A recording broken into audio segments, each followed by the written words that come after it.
नमस्कार मंडळी, आज माझा ॲन्युअल फंक्शन आहे. चला तर तिथं जाऊया. ॲन्युअल फंक्शनला पोचलो आहे. आपण आज ॲन्युअल फंक्शनला पोचलो आहे. प्रहलाद भगवान विष्णु का महान भक्त बन गया। प्रहलाद की भक्ति की गाथा तीनों लोकों में प्रसिद्ध हुई। समय बीता और उसके वंश में जन्म हुआ राजा बलि का, जो प्रहलाद का पोता था। बलि बचपन से ही साहसी और उदार थे। उन्होंने कठोर तपस्या की और देवताओं से भी अधिक शक्ति प्राप्त की। गुरु शुक्राचार्य के मार्गदर्शन में उन्होंने असुरों का नेतृत्व किया और एक एक कर देवताओं को पराजित कर दिया। स्वर्ग लोक तक पर कब्जा कर लिया गया। देवता असहाय हो उठे और भगवान विष्णु के पास पहुंचे। भगवान ने देखा कि बलि अत्यंत बलशाली है, परंतु एक गुण उसमें विशेष रूप से प्रबल था, उसकी दानवीरता। वह किसी भी याचक को खाली हाथ नहीं लौटाता था। इसीलिए उन्होंने वामन अवतार धारण किया, एक छोटे से ब्राह्मण बालक का रूप। सिर पर जटाजूट, हाथ में कमंडल, शरीर पर चमकता तेज और वाणी में विनम्रता। एक दिन राजा बलि विशाल यज्ञ कर रहे थे, तभी वहां यह नन्हा ब्राह्मण पहुंचा। बलि ने उनका आदर सत्कार किया और बोला, ब्रह्मचारी, बताइए आपको क्या चाहिए, मैं आपको अवश्य दान दूंगा। वामन मुस्कुराए और बोले, राजन, मुझे केवल 3 पग भूमि चाहिए, जहां मैं शांति से बैठकर तप कर सकूं। सभी सभा चकित रह गई।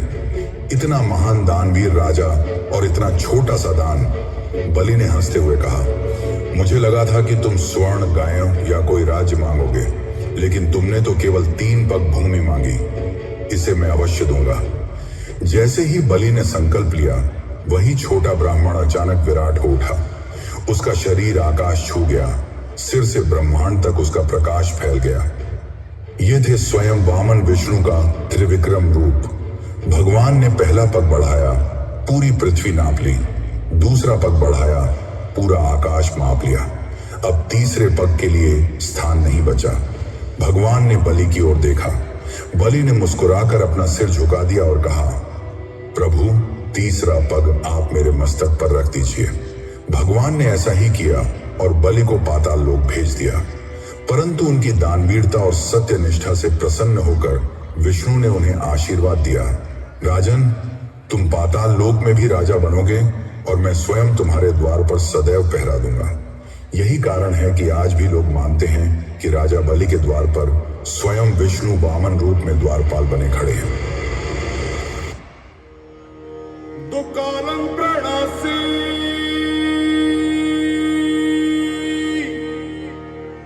दयालं स्वरूपे सदा अंग संगे अभंगं विभूते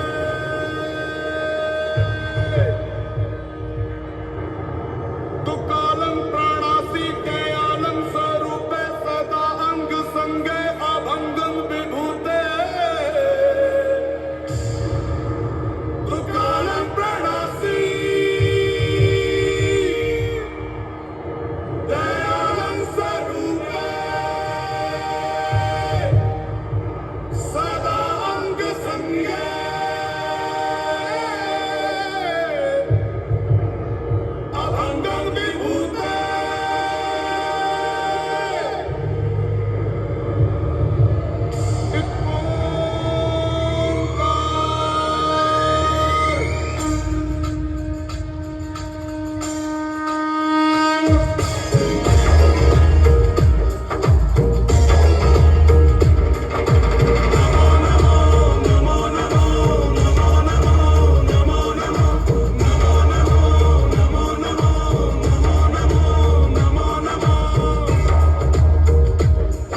आहे